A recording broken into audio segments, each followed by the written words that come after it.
Hi everyone, let's talk about AEW Dynamite January 8th, 2025, which was an excellent show, and I don't give a damn what you people think. Let's talk about it, guys. Let's talk about it. AEW Dynamite comes on the air with Excalibur welcoming us alongside Matt Menard and In Barassi as we were told Tony Giovanni Tony Giovanni is on assessment, and the music for Will Ospreay hits, and it's time for the opening contest of the evening. And we had Will Ospreay versus Buddy Matthews, which was a banger. Which was a banger with Buddy Matthews and Will Ospreay. Let's talk about it, guys. Let's talk about it. Will Ospreay defeated Buddy Matthews. Let's talk about it. Commentary puts over how Matthews wanted revenge for Ospreay beating Brody King in the Continental Classic as Matthews shows the power advantage in the early going. Both trade finishers in high kicks as since into the soulmate and hard chops are in chains till a snap. Hurricane Karana sends Buddy Matthews to the outside where Will Ospreay meets him with a slingshot crossbody back inside. Buddy Matthews sidesteps the springboard and keeps Will Ospreay grounded till Will Ospreay got a head of steam, leading to both colliding when each tried for a crossbody. After a brief reset, Will Ospreay hits the handspring screw kick, followed by the PP Cheerio for a near fall, and Buddy Matthews essentially a cheeky nitso and sends Will Ospreay to the outside with a backbreaker as he clears to the top with a somersault plunger back inside quickly. Buddy Matthews went up top for a Matera in close two. Oh man, it was great. And then both fight to the apron and trade big boots to Buddy Matthews hits a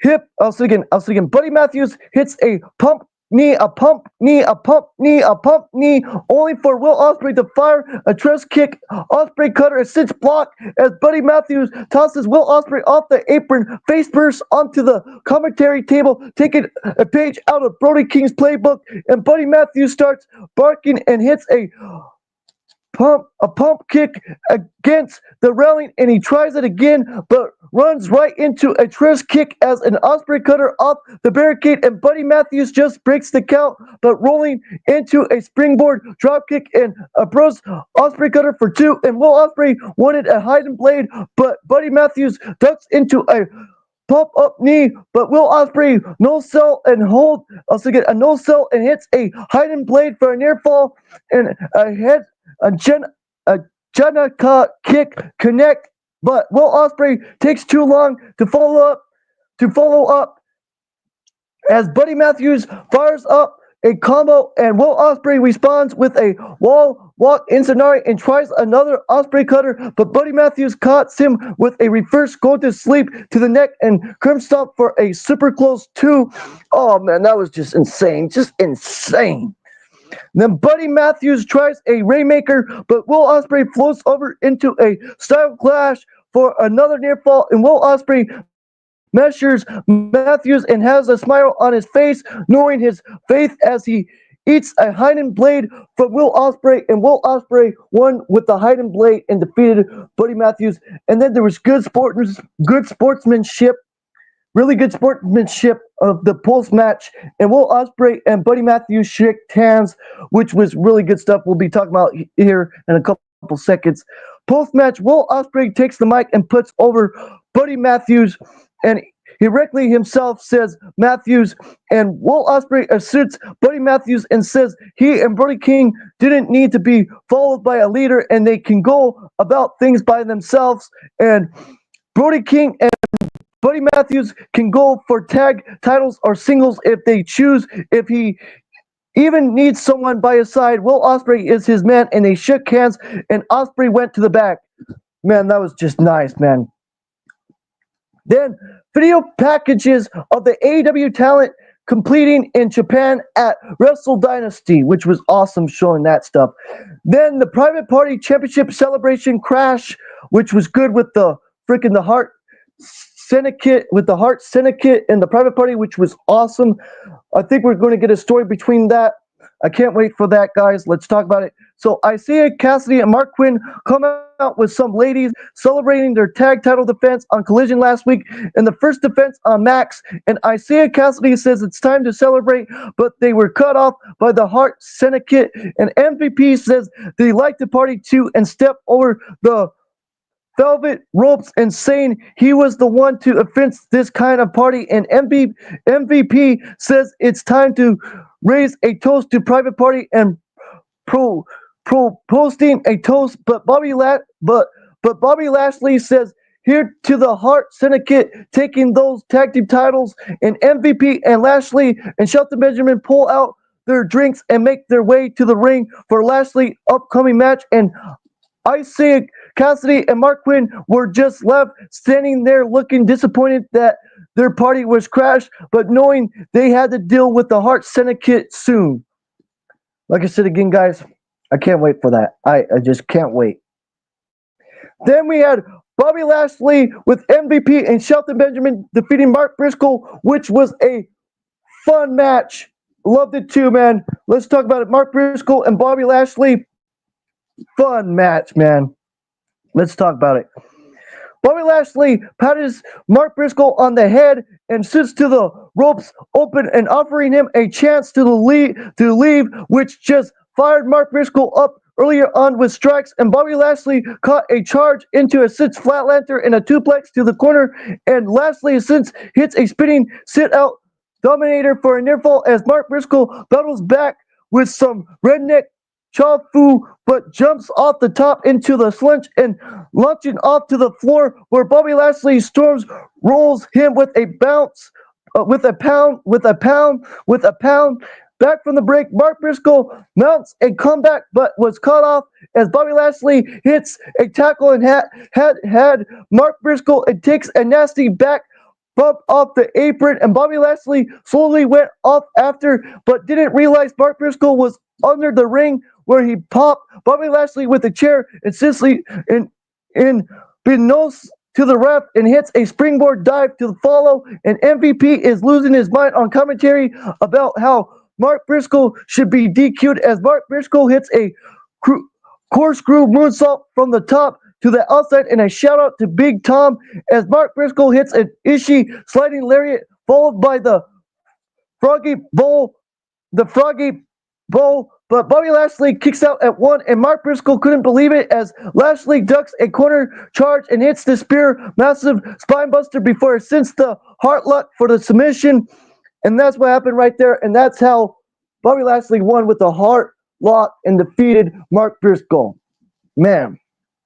Then the post-match, Shelton Benjamin and Bobby Lashley attacked Mark Briscoe to Private Party, came out and sprayed out with chairs and had a face-off with MVP hold back and Shelton Benjamin and Bobby Lashley and retreating as Isaiah Cassidy and Mark Quinn check on Mark Briscoe, which was good, guys. What do you guys think about the story between the Private Party and the Hart Syndicate? What do you guys think if the Hart Syndicate takes the titles off of the Private Party? What is your thoughts on that? I appreciate everybody that stops in. Appreciate everybody that does. So yeah. Then we had, this was the great thing. This was the best thing that I liked on the show. And this was great.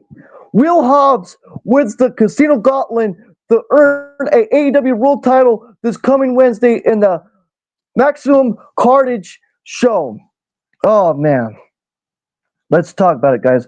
Let's talk about it, which we already know what's going to happen. Moxley's probably going to retain anyways.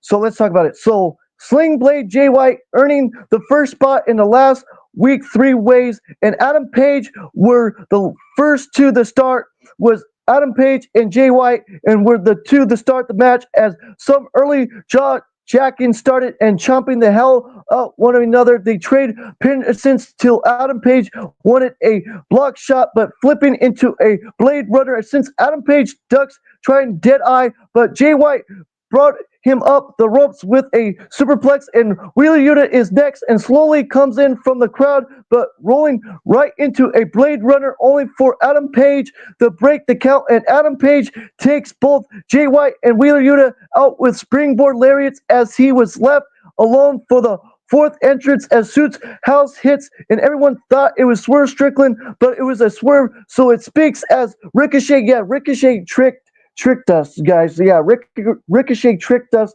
of thinking that it was Swerve Strickland, and that's what happened right there, guys, with that.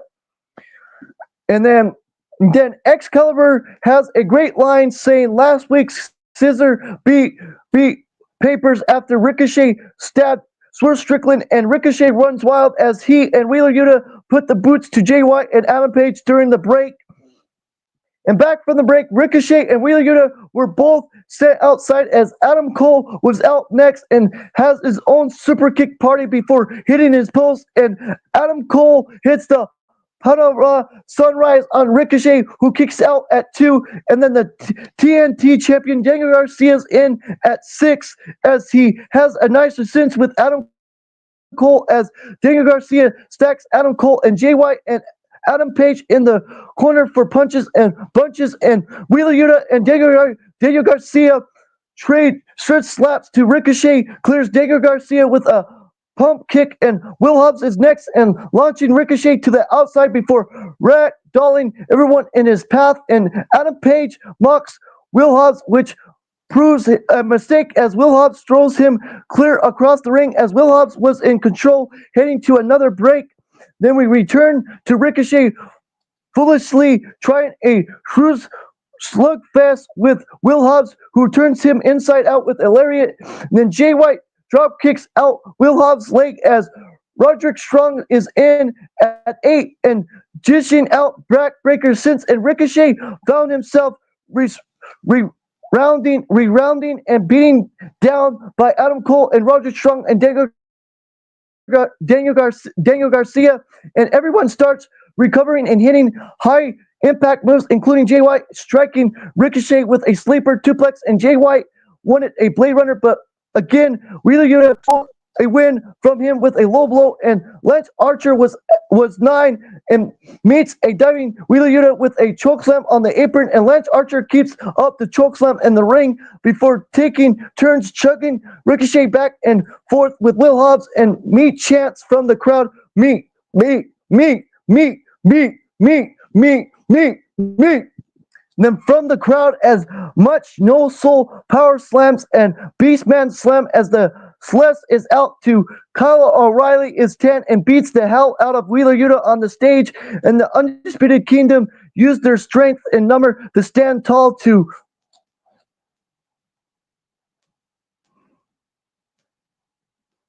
Jeff Jarrett. Jeff Jarrett is out at 11 but was attacked by Wheeler Yuta. Thank goodness by Wheeler Yuta on the stage, and they fought to the back, leaving Lance Archer and Daniel Garcia the fit off of the Undisputed Kingdom to Will Hobbs runs through them all, and Lance Archer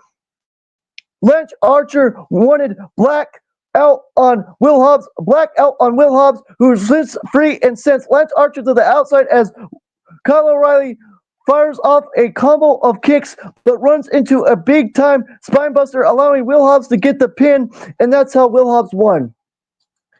That was good. And I swear, if Jeff Jarrett wins that AEW World Title, I'm going to sleep. I am going to sleep. Mark my words. On this channel, you're going to see me review it, and you're going to see a funny take, what I used to do on my old channel when WWE used to do bad things. Watch. Just watch what I'm going to do. Just watch. If it happens, I hope it doesn't. If they do that, they'll be stupid. Tony Khan would be stupid. In my opinion, if he gives Jeff Jarrett the world title, he'd be stupid to give it to him. Hobbs deserves that win. Yeah, he deserved it. Yep. And like I said again, I would love Will Hobbs to win the world title, but I doubt it because they're building up this Death Rider story with freaking Jon Moxley and Maria Shafir and Wheeler Yuta and Claudio Castagnoli and all of them and Wheeler Yuta and them, so I just have the feeling that Jon Moxley will retain. We'll see, though. We'll see, like I said. Then the post-match, Renee Paquette comes to the ring and celebrates Will Hobbs on his win. And Will Hobbs says, let's shoot for a second. Let's shoot for a second. Let let it be told, Jon Moxley was the one who brought Will Hobbs to AEW, but next week he shocks the world and makes Jon Moxley his bitch. As Will Hobbs celebrates up the ramp and to the back, and Jeff Jarrett was standing there and shakes Will Hobbs' hand before heading to the back, which I like that. I like that though. Then we get a video package highlighting the feud between Christian Cage and Hook in a match that finally happens this coming Wednesday in the maximum cartage. And then we had MGF and Jeff Jarrett's promo. I loved it with MGF and Jeff Jarrett's promo, which was good in my opinion. Let's talk about it though. Jeff Jarrett gets an instant offer, and the indie Ian Marcy is in the ring with Jeff Jarrett and says he must be disappointed he couldn't win a title shot in Tennessee. And Jeff Jarrett questions whether the last outlaw should have what it comes to become AEW World Champion when he was cut off by the music of MGF, which saved that. That's what saved it. That's what saved it was MGF. That's what saved it for me. Who comes to the ring and MGF calls the commentary guy a Bible Schrinz prick and tells him to leave, as he tells Jeff Jarrett he never had the pleasure of meeting him in the ring before and introduced him himself. MJF said he wants his Triple B back, but the world title picture is crowd crowded too crowded right now, and MJF says it's Jarrett's fault and that Hobbs won tonight. He got beaten up by Wheeler Yuta, and MJF says there's people like Adam Copeland wanted the AEW World title before putting over Jeff Jarrett and run over his resume, which he had to look up because he's not a dinosaur. And MJF says Jeff Jarrett's clock is ticking, but hasn't been honest with the fans, as the contract Jeff Jarrett signed is only for one more year. And MJF says Jeff Jarrett didn't want to retire, but the contract that pro wrestling thinks that all Jeff Jarrett has to leave to give. And MJF is here to help Jeff Jarrett to prove he's still got it in 1 year for Jeff Jarrett to make it back to the mountain one more time, as without MJF's help, with MJF's help, and Jeff Jarrett couldn't win a match. All MJF asked is one favor, one in line for a world title shot, and MJF offered a handshake as Jeff Jarrett took the mic and put over MJF for being the longest reigning AEW World Champion of all time in the history of AEW. And Jeff Jarrett says they call MJF a one-hit wonder in Music City. Not really. You're the one-hit wonder, Jeff Jarrett, because people don't want to hear your music. They don't want to hear do do do do do do do do do do do do do do do do do the freaking damn sing song. Do do do do do do do do do do do do do do do do do do. That's what I feel. That's what I feel. That's what I feel when Jeff Jarrett comes out there. I wish I was a wrestler. I would really tell Tony Khan to make a story between me and Jeff Jarrett, the end his career in a comedy act with wrestling, with comedy act. Do a little bit of comedy act, then I do like a couple matches with Jeff Jarrett and then retire him. That's my take, but I'm just saying. Then Jeff Jarrett told the road he has to go down, as he's been at rock bottom before, but it has allowed him to fight his way back to the top as the mountain. And Jeff Jarrett says MJF has a chance to enter the gauntlet tonight, but since to get a shot instead. And Jeff Jarrett is going to make the most of 2025. He doesn't need MJF. He is not buying what he's selling, and calls MJF an entitled prick before leaving the ring. And MJF left looking disjected. Then we see the footage from the final Rampage, and the Death Rider shoved Darby Allin down a flight of stairs, and Excalibur says no one has heard from Darby Allin since, and he's precipitously fallen off the map. Darby Allin has fallen off the map. Then Adam Copeland addressed John Moxley. It's about to take. I'll say it again. It's going to take me a while to get used to be calling Adam Copeland Cope, which I'm not going to call him Cope. Which I'm not going to call him Cope. I ain't. I'm always going to call him Adam Copeland. It's not Cope. Not Cope to me. Not Cope. Not Cope. As for the second week in a row, and commentary really is driving home in the Adam Copeland's name, and Copeland runs through John Moxley and the Death Riders cartage since he's been going, including Bryan Danielson and Darby Allin. And Copeland says the biggest mistake was going after his good friend FTR. And Copeland says no one has fought through what he's through that just to be standing in the ring and he'll die on that hill. And Copeland is a different animal than Moxley has faced before and mentioned breaking his neck in a match against Eddie Guerrero, but kept going for 20 minutes and winning the match. Then Copeland fought Malachi Black in a barbed wire match back in May, if you all remember back in May, which made him injured, if you all remember that, and broke his leg, but got up and won the match. And Copeland knows Moxley is one of the fastest in the game, but questions what Moxley can do to him that hasn't been done before.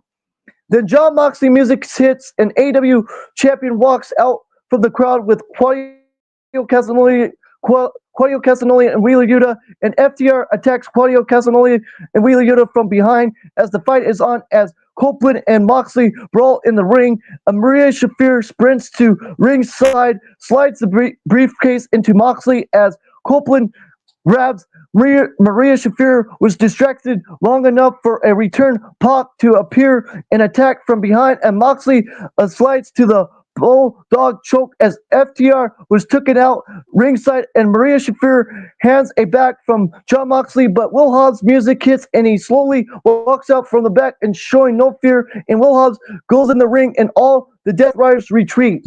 That was a good thing right there with Will Hobbs making the save. Then Mariah May is backstage and talks about the women's casino gauntlet this coming Wednesday and tells the women competing to dance like the Maranici, and they are before she cuts her strings and burns them alive. Harley Cameron screams her away into the shot and says she wanted to get fans in a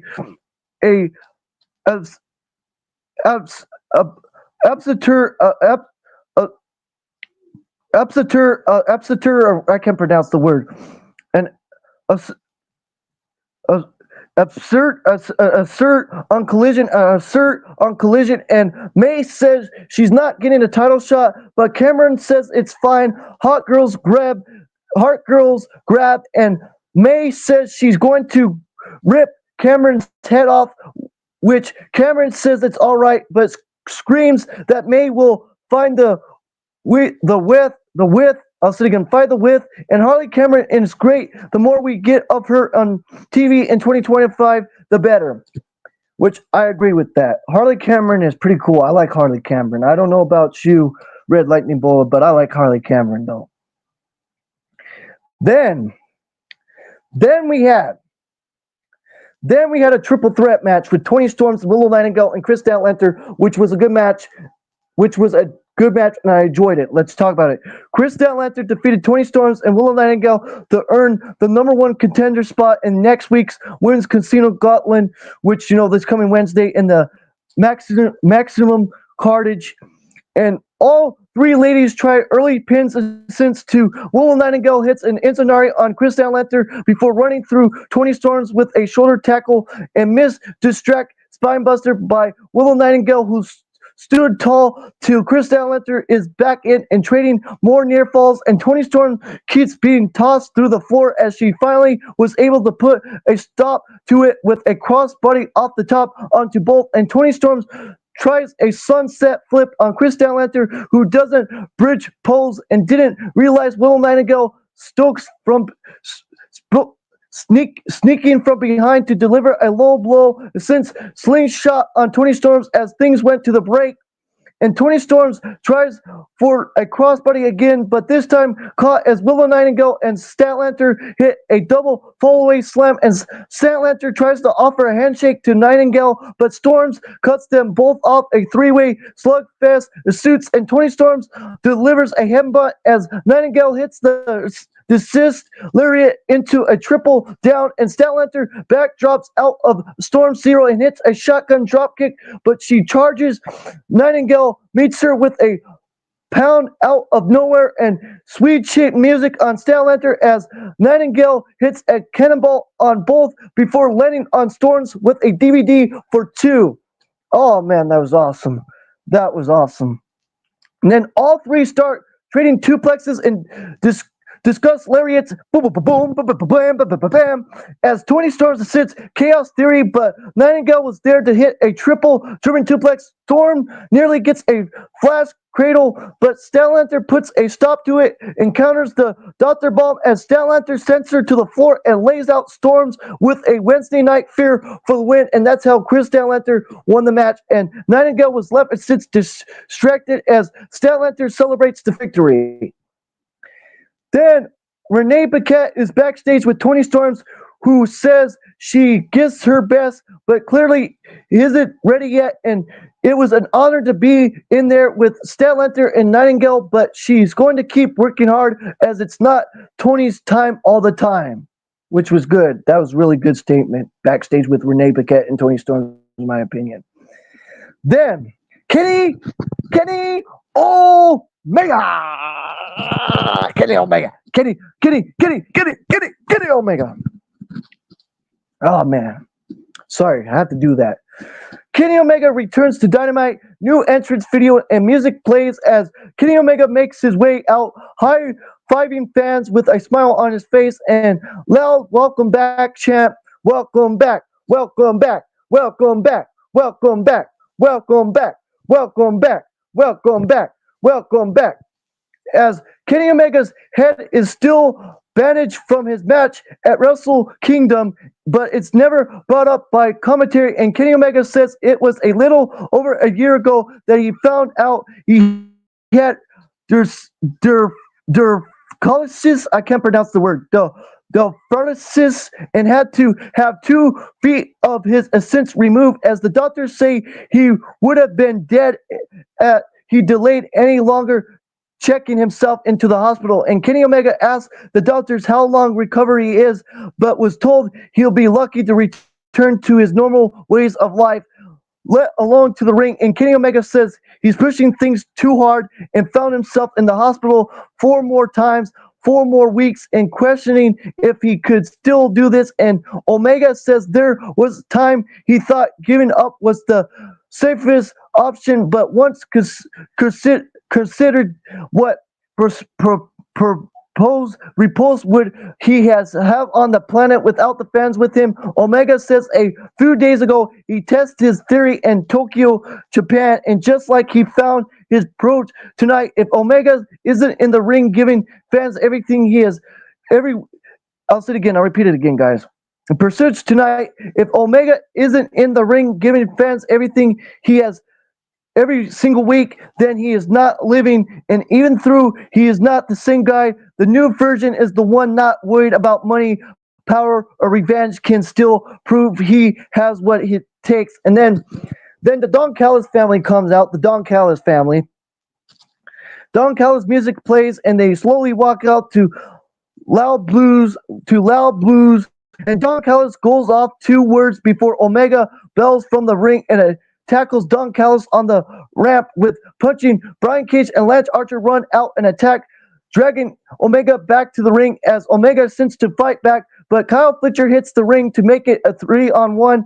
Then Fletcher and Archer hit Omega as Brian Cage delivers a right punch to the lower body, and Brian Cage was about to hit a powerbomb. Well, Will Ospreay run out to make us again. Well, Will Ospreay runs out with a chair. I'll say it again. Will Ospreay runs out with a chair and takes out Lance Archer on the ramp, and chasing off Kyle Fletcher and Brian Cage, and the Don Callis family retreat as Will Ospreay tosses the chair aside as they stare down with Omega to holy sh. Holy, holy, holy, holy, holy, holy. We're totally to officials this coming next week, and Kenny Omega will face Brian Cage in his first match back in AEW over a year, and Will Ospreay makes his way to the back as Kenny Omega was left in the ring with a microphone in hand, looking like he was going to talk, but the show ended before we could hear him, and that's what happened right there, guys. Oh man, I give this show a 10 out of 10. Excellent show. And all the haters can get alive, get alive, just get alive. Stop with the hate. Stop with the hate. Come on here and do some positivity. Do some freaking positivity on here for once in your life. Like it's like every video is, oh, I hate this. Oh, I hate that. Oh, I hate this. Oh, I hate that. Is YouTube supposed to be you to come on here and what you like to talk about, not to just go on your freaking tantrum 24/7 on here? I'm just saying. It's like every YouTuber on here that you watch, they just complain.